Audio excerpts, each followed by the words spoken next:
It was Buddy Reading here, and today, well, just kind of wanted to talk about season two and where I guess things are going, seemingly, and my viewpoint on it all. So, initially, I planned on, resuming ranked matches with season two's release and whatnot, but, I hate to doom and gloom, but I'm really not a big fan of what they've essentially done with this game. I'm not really a big fan of the nature of it. I'm not really a big fan of how they basically false advertised season two, and it is where it is now. So, because I haven't really talked about it much, but like with season one, I've always been more of like a defensive player, so I really had a rough time transitioning to Tekken 8 with, its more aggressive approach and heat and everything and whatnot. So I've really been on and off, but towards the end of season one, I kind of just grew to just kind of learn how to tolerate it a little bit, because I at least enjoyed the base, like enough of the base game enough to learn how to just adapt and adjust. And with season two coming out, we heard more and more from the director interviews they had. It was like that 15-minute thing where they said that they're really going to be focusing on, defensive lateral movement and, toning down the aggressive 50-50 nature of this game and everything. It sounded great. We were hearing everything that we've basically been asking for since the game's launch, since the honeymoon phase ended whenever they announced the Tekken shop. And then we had the Tekken talk where in the Tekken talk of the season that was supposedly going to be all about, you know, bringing defense back to the level of aggressiveness, toning down things like, plus frame 50-50s, chip damage, and whatnot. What we got instead was a showcase of a character that specializes in 50-50s, does a debuff to the point where you get more chip damage, and it just didn't really click well. We saw other things such as, like Jin getting his crazy changes and other characters as well, and during that I just found the communication of it very interesting because I feel like throughout all of Tekken 8 there's just been like constant, and I'm not even gonna say from casuals or from pros, because despite what, you know, some of the people there, like Michael Murray, might be saying, it's not just the pros complaining about this. From the casuals to the intermediates to the pros, the whole community has been saying the same stuff for over a year. Tone this stuff down. And this disconnect, I feel like it really began whenever we were discussing and we were talking about, and by we, I'm talking about the community because I didn't really make any videos because I just didn't. I'm not really good at this stuff, but I'm trying. But back on topic though, we were telling them about how, hey, there's a lot of pluggers in this game and y'all aren't really doing anything. Y'all say y'all are banning people, but it's still going on. And Michael Murray, which I'm gonna throw this out there, the Todd Howard of fighting games. He doesn't have the sway that I think a lot of people act like he does. And if I'm being honest, I feel like he's catching strays for things that he's not really directly responsible for. However, he's also our only line of communication aside from Harada. So whenever he decides to respond to things such as, hey, there's a big plugging issue, there's mountains of clips of it, there's mountains of videos, mountains of streams where this happens, supposedly data that they collect, that they should know this stuff. And his direct response was, man, I played an hour of online and I didn't run into any plugger. Like, it just portrays a message that there's this disconnect. You're downplaying, you're not really looking at it, it seems, and you're just trying to passively say y'all are wrong whenever we're not. And it really showed in the latest Tekken talk, whenever the live chat was reacting to a lot. Two things that really stuck out to me was whenever they showed, you know, the crazy ass hell sleep change, his response to that was, well, if you know a hell sleep is coming, just sidestep it. Because, you know, that's something you would want to do. Or Anna, it's her running 3 or 4 when in heat, press 1+2, she's pulling out this RPG and doing a full combo damage off of one move. Chat flips out. His immediate response. I noticed people are flipping out in the chat, and I don't really know why. It's only when she's in heat. The thing that this game is supposedly built on, that you deal with every round. Only in heat. Which is the biggest self-report that you either don't play the game or you don't understand the game.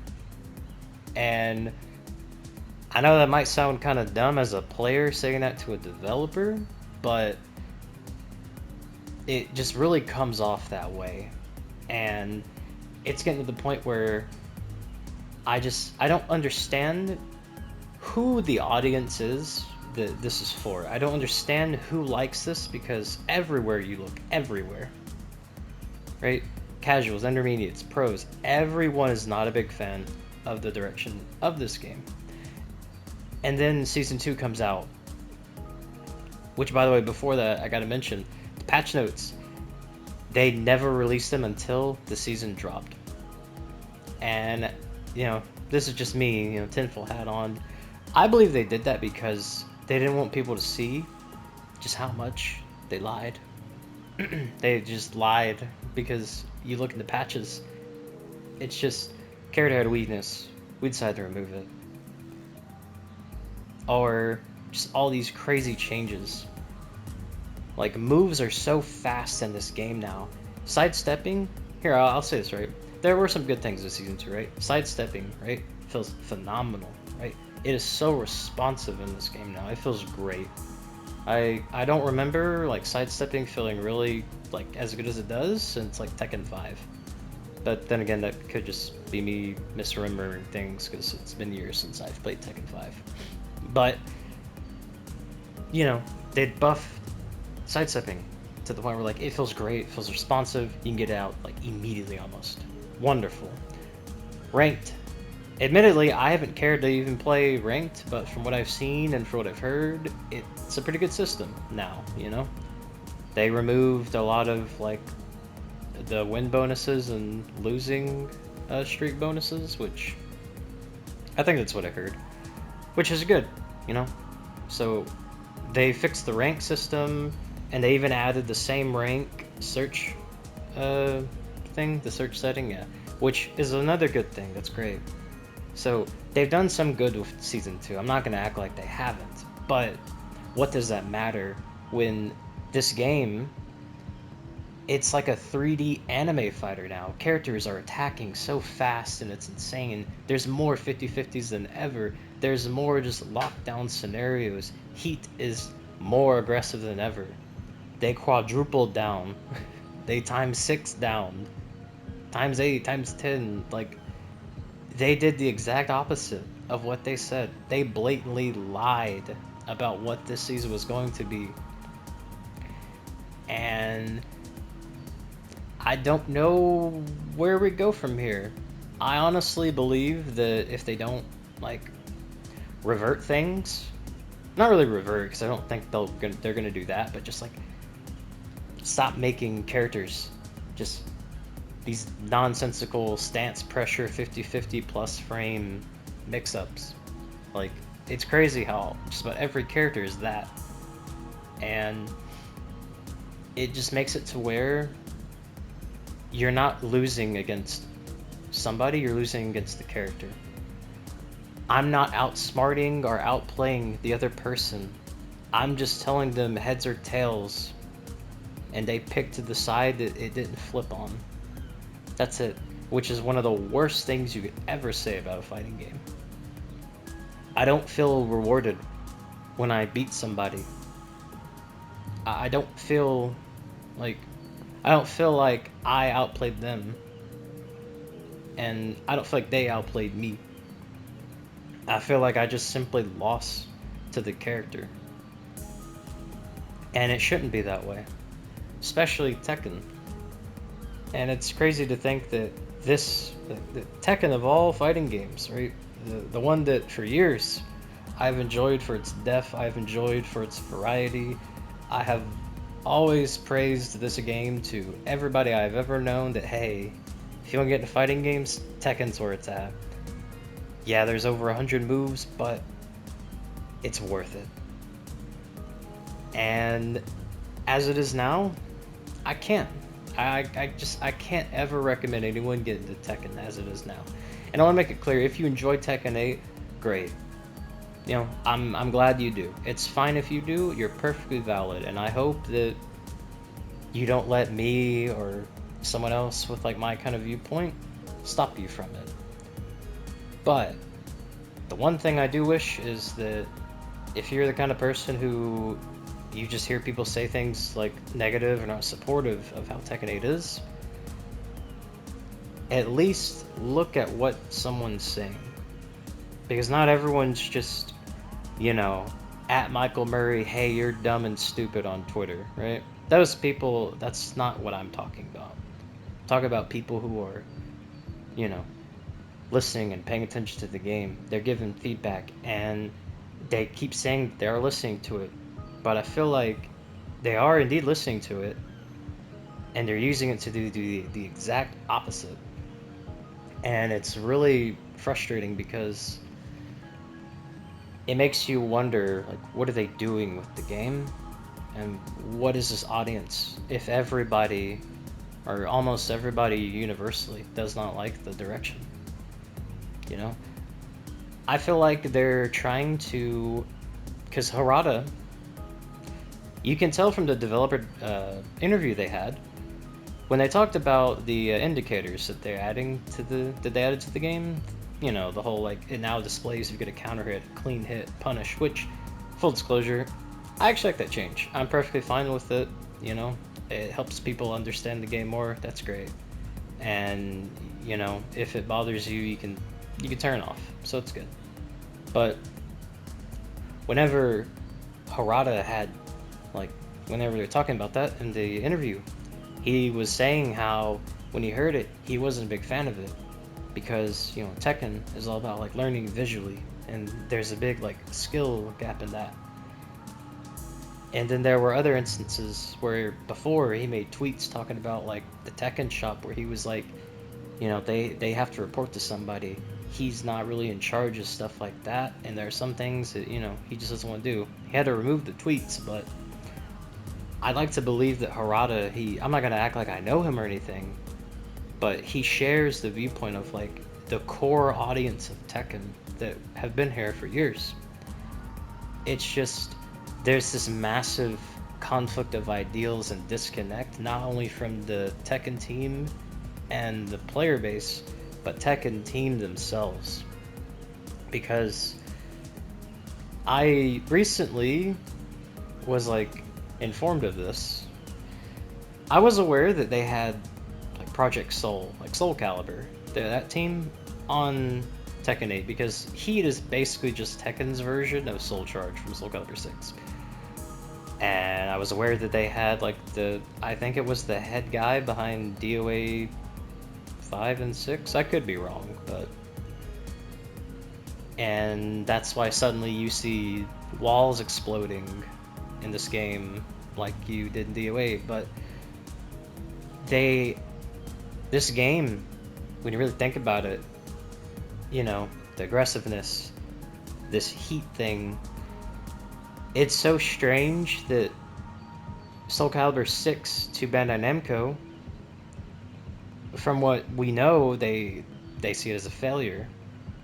So it's weird to me that they got them to basically add Soul Calibur 6isms into Tekken 8. Heat is just Soul Charge. And then I'm not really too familiar with Dead or Alive, but from what I remember hearing, a lot of people were not a big fan of Dead or Alive 6. So they get the guy behind it, and they add the OAisms, where now you're getting exploded off of walls. And it really just makes me think that they're preparing for, like, Tekken 8 is the seeds that they're sowing for the direction they want to take this series post Harada. Because from what we know, I believe Tekken 9 seems to be Harada's last Tekken. And after that, he's not going to be with it. So if they don't dial this back, I truly believe that what we see now is what they're going to turn Tekken as a whole into. And I just feel like that part of Tekken team and the devs that really focused on what Tekken was built on, they're just shrinking within the dev team, or they're just going along with it. We don't know, but what other conclusion can you really come to when you really think about it? And, you know, I'm gonna say it here. I really feel like if things don't dial down, that Season 3, we're gonna see Tekken 8 suddenly have a reversal edge mechanic. I really do feel that way. But, you know, and I want to make it clear before I end this off, I want Tekken 8 to do well. I remember in the beta, there was a little, like, thing that popped up where they were saying they were going to make this the biggest and best Tekken ever. And I want Tekken 8 to be that. You know, I love Tekken. I've loved it for years. I love the world, the characters, the nature of it, everything, right? Like, I enjoy Tekken more than a lot of things. So when I say all this, I'm not trying to hate, I'm not trying to doom, I'm not trying to, you know, do anything like that. I'm just simply trying to hopefully help towards contributing to a understanding between, you know, the community for, like, the devs, or, you know, whatever else, whoever of importance may, like, see this video, that I'm hoping that I could contribute to the community and the Tekken team reconnecting together and making this game better, because there's just this massive disconnect. And I can't think of any time I've ever seen this much of, like, discourse and disconnect in a modern day fighting game. And it's shocking to me that it's Tekken of all things. So I make this out of, you know, passion for the series, and as a big fan of the series. I don't want Tekken to just, you know, make everybody mad and they all go elsewhere, because at the end of the day, we want to interact with Tekken, we want to play Tekken, we want to engage with the character and the worlds. And I hear people say, like, you know, they'll just pivot to Virtua Fighter 6. That's not really gonna, like, help it for a lot of people, because, you know, I'm gonna play VF6, right? Because, you know, I like fighting games, and I'm glad we have another 3D fighter, but I'm still gonna be like, man, I really wish Tekken 8 turned things around. Because I'm at the point now where if, like, I really don't want to play the game as it is now, which is why I haven't done anything. But I still have it, clearly. But depending on the next like major patch or Tekken talk, if it just seem it just seems like after all of this, after the massive amount of just like flames and craziness and just, you know, whether it be anger or disappointment or just overall like people being really just sad at where Tekken is, if even all of this, because even the most supportive people of Tekken 8, I won't say any names, but even the most supportive people of Tekken 8 who've defended this and said that, hey, you know, you legacy players or you old heads or whatever, y'all are all like wrong and stuck in the past, even they are saying this, that this has gone too far. If even all of this does not make them change their mind on this, then I think I'm just gonna regrettably go elsewhere. So, because for as much as I love Tekken, I don't have fun playing this game as it is. I don't feel like I'm beating my opponent, and I don't feel like they're beating me. I think it's just, you know, we're just playing a game of heads or tails, and I don't feel anything whenever I really beat somebody, and that's just not how things should be. But anyways, though, let me know what you all think in the comments below of Season 2, you know. And like I said, if you enjoy Tekken 8 as it is now, I'm happy for you. Don't let me or anyone else make you think otherwise. Unless, you know, you're using us for like a source and you just happen to agree. But if you enjoy the game, enjoy it. Right? And, you know, I just want to restate this again because I want to make sure that I make this clear. Tekken Team, specifically, I'm just going to say Mike Murray because he's the one who's really been getting flamed. I feel like people need to just kind of relax a bit. And by that, I mean the people that are like tagging him 10 times a day, you know, saying he's dumb and he's stupid and whatnot, they get blocked, right? Because at the end of the day, he has a big hand in Tekken, yes, but he's more of a PR person, if anything. I don't think that's his actual title. I believe he's like a game director, but he is, unfortunately, and by that I mean like, you know, he's got to catch all this, whether he deserves it or not. He is our direct line of communication, for the most part. So a lot of the things that he might be promoting are not really his like fault. But like I also said, I feel like him and the rest of the tech team, they need to work on engaging with the community, because the things that they have said and done so far have just suggested to people that they don't play this game. So, you know, I hope that, you know, I'm making that point like clear. So anyways, though, thank you all a ton for watching. Hopefully I'll see y'all sometime soon. I'm starting to feel better just for a little update to those of you who, you know, are in the know. So maybe I'll be getting more content sometime. I don't really think it'll be Tekken, so maybe I'll go back to doing Street Fighter 6, or maybe I'll do VF5, who knows. But hopefully I'll go back to doing Tekken 8 content because I love Tekken. I want the game to do well, but for as much as I love Tekken, I'm not just gonna, you know, accept something I don't like. But anyways, let me know what y'all think in the comments below, and I will catch y'all next time. Adios.